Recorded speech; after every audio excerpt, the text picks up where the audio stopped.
నటసింహ నందమూరి బాలకృష్ణ డాకు మహారాజ్ ఇచ్చిన full success తో చాలా స్పీడ్ మీద ఉన్నారు. ఆయన వెంటనే అఖండ తాండవం షూటింగ్ లో పాల్గొంటూ ఉన్నారు. మహాకుంభమేళాలో ఆ షూటింగ్ కూడా కంప్లీట్ చేశారు. ఇక రామోజీ ఫిల్మ్ సిటీలో షూటింగ్ చేయబోతున్నారు. ఇప్పటికే తమన్ ఒక హింట్ అయితే ఇచ్చాడు. ఇంటర్వెల్ కే ఫుల్ మీల్స్ పెట్టేస్తాడు నటసింహ. బోయపాటి ఆ విధంగా కథాన్ని డిజైన్ చేశాడు. అదిరిపోయే కథనం. అదే విధంగా బీజిఎం కూడా ఇస్తున్నాను, మ్యూజిక్ ఇస్తున్నానని చెప్పటంతో ఒక్కసారి భారీ హైప్ పెరిగిపోయింది. ఎందుకంటే అఖండ ఫస్ట్ పార్ట్ ఏ విధంగా ఉందో మీ అందరికి తెలిసిందే. ఆ ఫస్ట్ పార్ట్ లో అఘోరాగా అదరగొట్టాడు నటసింహ.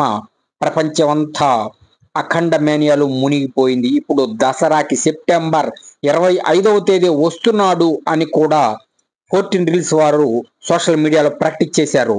మరియు ఒక పోస్టర్ రిలీజ్ చేశారు. సంయుక్త మీనన్ ఒక హీరోయిన్ గా నటించబోతుంది. అయితే ఆమె పాత్ర కొద్దిగానే ఉంటుంది. అంటే ఫుల్ లెంగ్త్ హీరోయిన్ లేక మామూలుగా క్యారెక్టర్ ఆర్టిస్టా అనేది తెలియాలి. కానీ ఫుల్ లెంగ్త్ హీరోయిన్ గానే తీసుకున్నారని ఒక వార్త అయితే సోషల్ మీడియాలో వస్తూ ఉంది. దీన్ని బట్టి చూస్తే అఖండ మామూలుగా ఉండదు, అరాచకంగా ఉండబోతుంది అన్నది అర్థమవుతూ ఉన్నది.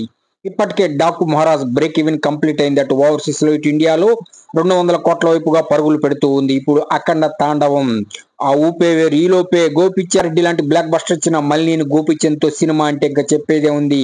మాటలు లేవు, మాట్లాడుకోవటాలు. ఇప్పుడు బోయపాటి శ్రీను కుంభమేళాలో అఖండ విజువల్స్ తీశాడు. ఆ విజువల్స్ తో మనకి ఫుల్ ట్రీట్ ఇవ్వబోతున్నాడు. అంటే ఇక చెప్పేది ఏంది, పూనకాలు వస్తున్నాయి, గూస్ బంప్స్, నరాలు నిక్కబొడుచుకుంటున్నాయి. ఇక బాలయ్య అఘోర పాత్ర ఏ విధంగా ఉంటుందో ఆలోచించండి.